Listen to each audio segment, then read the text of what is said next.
It took me a while to realize that the best way, in my opinion, to think about it is to think about it as twin parts. The warehouse provisions, they are found in part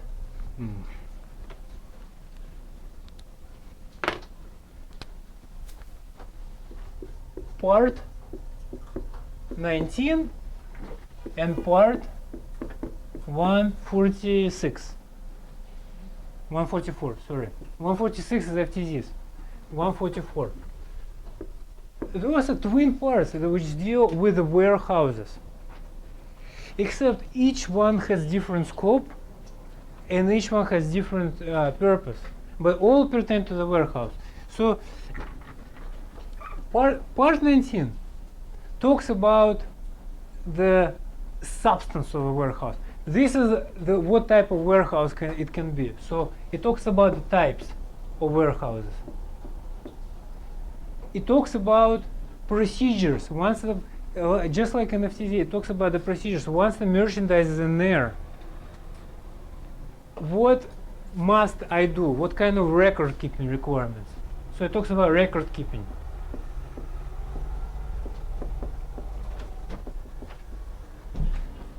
It talks about what happens if the merchandise is lost from the warehouse. What type of penalties?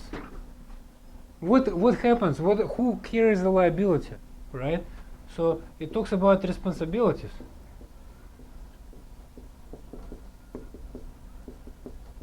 Of proprietor, because proprietor once he has a possession, he's responsible. It's his bond. As we discussed in our previous conversation in FTZs, proprietor is the person who runs the warehouse facility. Part 144, on the other hand, deals with entry and exit from the warehouse facility. What is a proper procedure to bring it in, under what circumstances, how long, etc., etc., etc.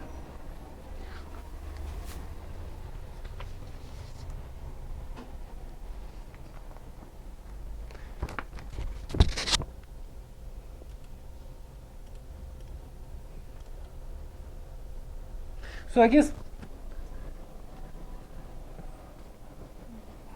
guess the good starting point is to start from the premise that anything dutiable can be entered into the warehouse. And we talked about that in the context of tariff rate quota, right? And if it's tariff rate quota, we wait for the better days by securing it in a warehouse facility.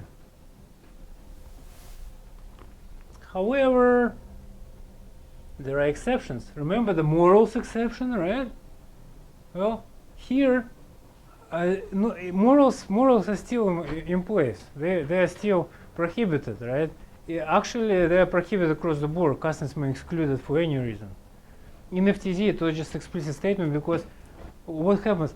Why do we need to make extra provision for immoral prohibitions for FTZ context? Well, once you said it for other contexts, because FTZ is outside of customs territory of the United States, officially. So separate rules apply. So some person who brings in lottery tickets, right? I bring lottery tickets, and someone says, no, you cannot bring it to the warehouse, so you cannot make an entry because it's immoral.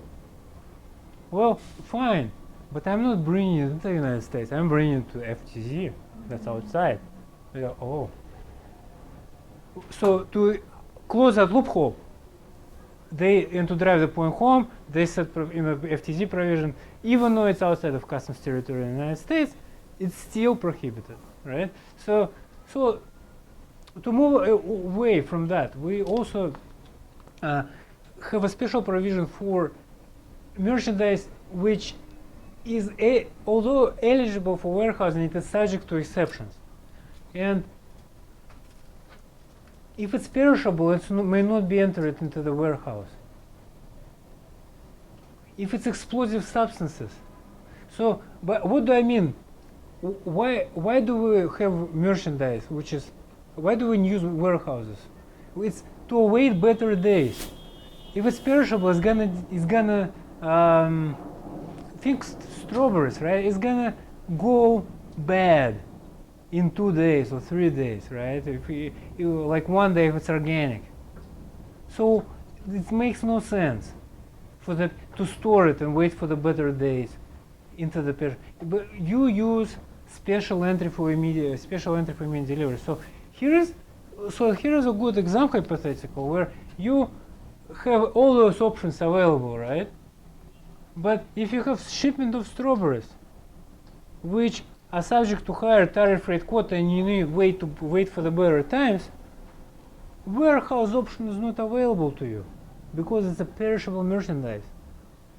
So so you cannot bring it to the warehouse and wait until the favorable tariff rate opens. See? So you are limited. You are limited in the number of options that you have. Someone offered me a sucker. Do you really want to have me speak with a sucker in my mouth? That's a very nice offer, but I'll use it later. So please don't. It's not that I don't like the suckers. It's just I think it's not a good idea at this time. Explosives, firecrackers. Can firecrackers be entered in the warehouse? Shows up on the customs exam all the time. Yeah, they can. Yeah, but they're explosives. They're the exception. Exception. Yeah. So, когда dynamite sticks? No. Dynamite sticks. Boom. No. Warehouse? No. I'm just curious, why don't they mention about the radioactive? Radioactive waste? They didn't mention, but I don't know. I mean, I don't feel comfortable with that. Yeah. Because whenever you bring radioactive material, you are subject to the licensing of Nuclear Regulatory Commission. And that license is premised on certain conditions. And those conditions include the manner of storage, and the manner of utility, and the manner of transportation, which is outside of CBP Title 19, and is subject in a different discussion. Thank God Customs decided not to test you on nuclear handling of nuclear materials, because they could, like with anti-dumping, right? They went outside of their usual domain and they went into the territory of Department of Commerce and International Trade Commission. Can you do that with a Nuclear Regulatory Agency Commission? Huh. I think they can, but do you want it to happen? Maybe in a few days, right after the exam. For those other students, right? For those other students who that come after. And no, it's a whole different world. Dangerous, highly flammable merchandise requires written consent of the insurance company. So, again, you must get the proper documents in order.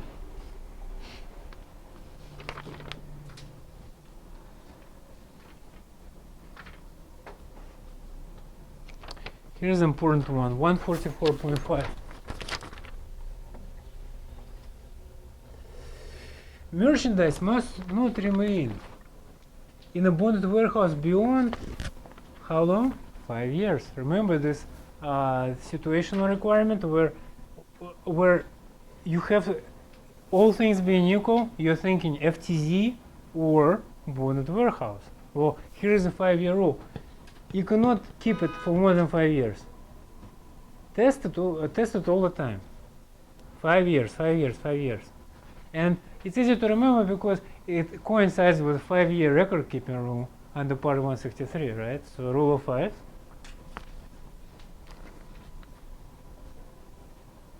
Of course, there is such longer period as a port director may permit, right, for the good cause shown, but this is not likely to be tested. It is 5-year provision which should be of interest. So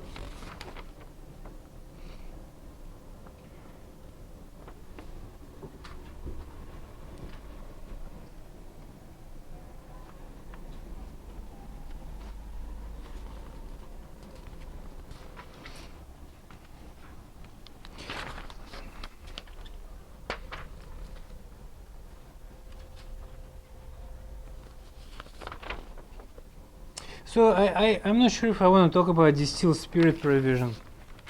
It's really a lot of the stuff is self-explanatory type where you have, let me see. So entry and withdrawal of distilled spirits, right?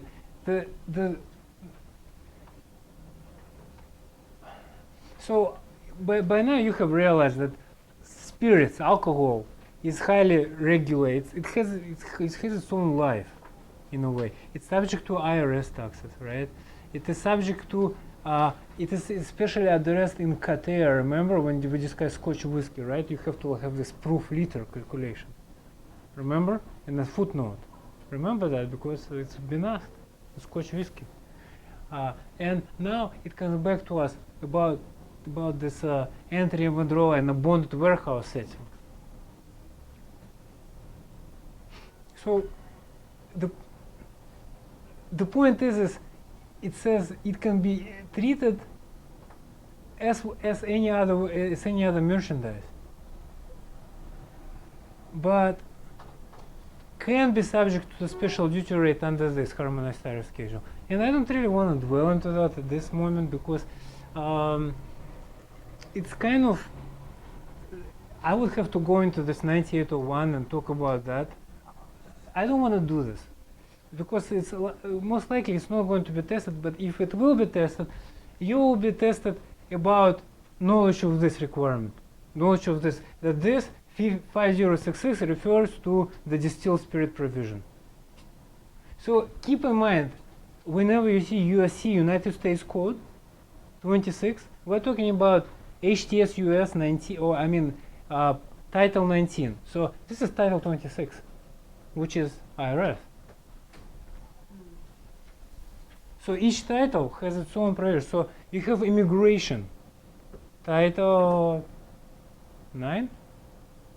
You have USDA, Title 7, I believe. Customs, Title 19. Commerce, Department of Commerce, Title 15. You know, all those titles.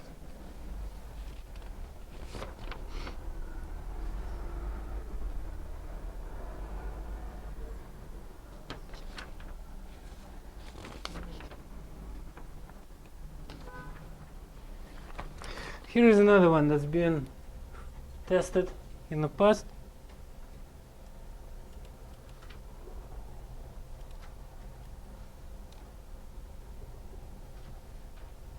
You cannot withdraw less than you entered sometimes. There is a limit. So if you entered something and you want to withdraw lesser of, you are subject to this requirement. Merchandise shall not be withdrawn from a bonded warehouse in quantities less than a bale, cask, box, or other package. So if you have a box of markers, you cannot open that box and say, just grab few markers and make a withdrawal. You must do it with the whole box.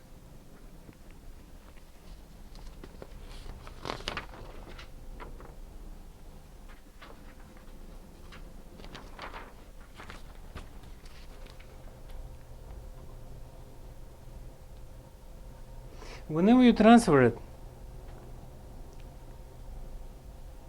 there is, think about transfer. You can transfer from one warehouse to another. But when you do that, you have to ask, is it within the same port? Or is it from one port to another port? If it's within the same port, you have all those bullet points that you must comply with. I guess most likely the one to be asked for is CBP form 6043 within intra-port transfer.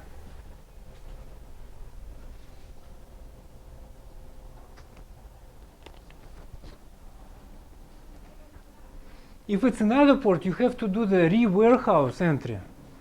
Remember the CBP form 7501 instructions? It talks about different types of entry. You have to do the re-warehouse entry and make an inbound transportation. So that's a whole different ball game. So instead of just filing one form, you have to comply with inbound requirements and file a re-warehouse transfer entry.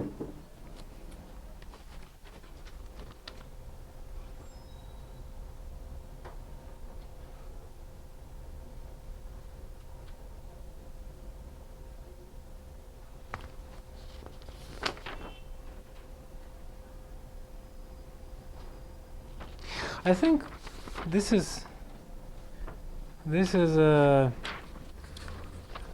all I wanted to say about this provision, with the exception of textiles. Remember we talked about textiles. Check this out. What happens to textiles? So this is withdrawal for consumption. So what we are talking about here is withdraw for consumption from the warehouse. So remember those waiting for the better times, right? You wait for the better times, and then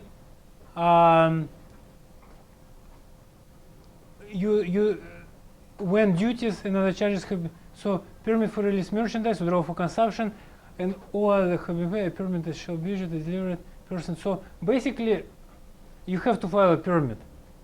And permit is CBP form 71, so you're making an entry for consumption, right? And we know that once you bring it in at the time when whatever duty it was. Unlike with FTZs that are privileged stuff, those don't apply. You wait for the better times. This is one of the reasons why you use warehouse. So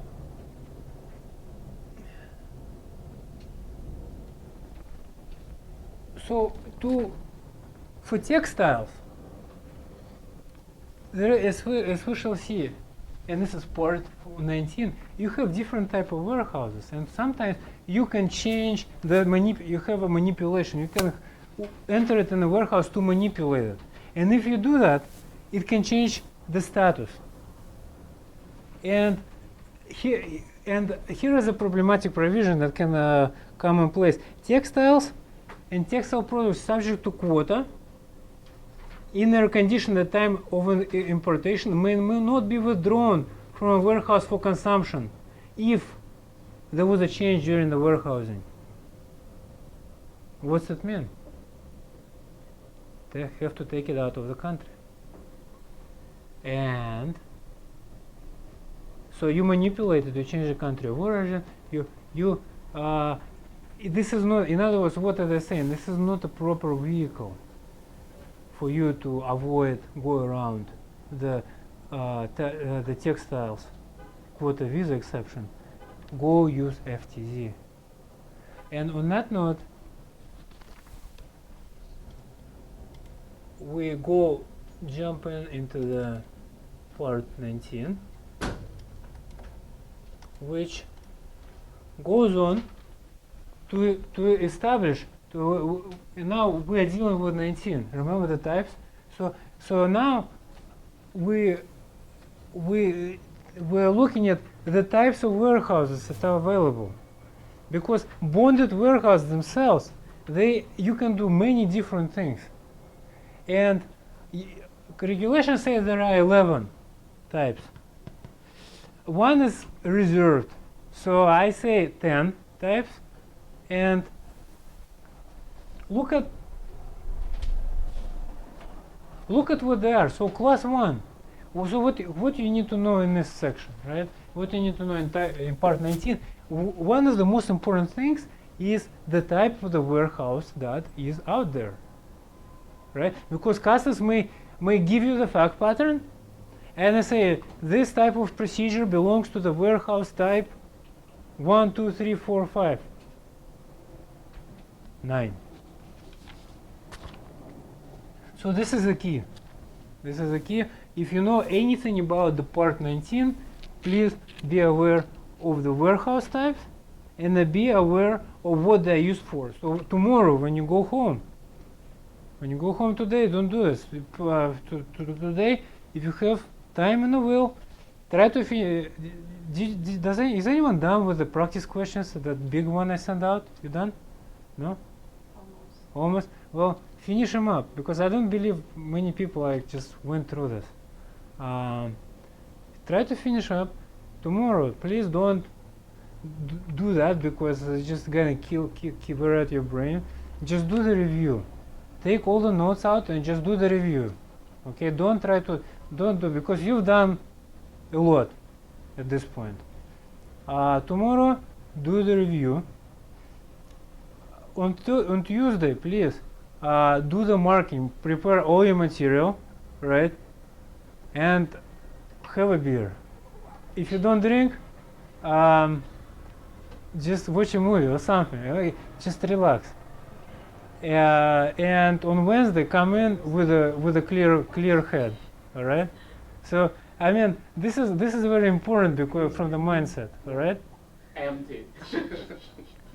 No, don't get drunk, don't get wasted. Don't get wasted. This is not, you get wasted after exam. I know that during the bar, when I had my attorney bar exam, I took it in Javits Center. They did it in Javits. So after Javits, what you do is you have a state and a federal day. So after state, there comes the federal day. And after federal day, you just see people literally falling out from the bars as you go from all the local bars, all the students partying, right? And I saw this, and I want to do this, but at the same time, I took 2 states. So I took New York and New Jersey. So I had to travel to the New Jersey. So I was observing all those excitement going on. And that's like, I can't do it, right? So this is the key. So key is just no more than 1 beer if you do. Key is just to relax, okay? Peaceful activity. Put your things together. On Tuesday, Monday is all review, everything, just to refresh your recollection. And on Wednesday, you're gonna go with what you know, right? Remember, don't eat salty food so you don't go to the restroom as much. Don't eat too much, eat very light, but just enough to have your brain function very well. Chocolates are very good, they work for me. Candy? What did you say? Yeah, they don't put like a timer stop. It counts against you. Yeah. You try not to go, and it's not even close. You have to go up the stairs around the corner. It's Yeah, not they even make it close. difficult for you. Yeah, it's not like right outside that door. It's far. So don't drink. Don't drink too much. No, this is, I mean, think about all these little things, right? Because it's not enough just to come prepared. It's enough to come in shape, right? It's important to come in shape. Because if you come cranked up on coffee and you've been drinking the night before, so you are kind of dried up, so you need water, and you come in and you're nervous, and you full of water which you need to somehow dispose. All this time you may know a lot, right? But it will go against you. So even though you may have all the knowledge in the world, the time of the examination is calculated to be a race against time, really. And in this race, it will be a big markdown for you not to use the time in such a way as to wait in the restaurant. When I did it in Miami, I took my exam in Miami, my customs broker exam. There was a line of people waiting to go to the restaurant. No, This is how bad it was. I am not sure if it was so. If you, but if you are nervous and you have nothing to dispose of, it's you're better than the other nervous person who has something to dispose of, right? So the night before, don't consume too many. You can come with a bottle. I bring 2 bottles, one with coffee, one with water. I don't start drinking until I sit down and start doing that. I have a sip of coffee, and I have a sip of water so I don't dehydrate. Because if you dehydrate, it's also bad. Because once you dehydrate, you do not think clearly, right? Candy, yeah, it gives you a kick too. So yeah, sugar has been known to make improvements, and chocolate especially has been proven to study after study. The doctors, they said that they had a group of students who took exam without chocolate, and they had a group of students who took exam with chocolate. Study after study showed that those who took chocolate, they did better.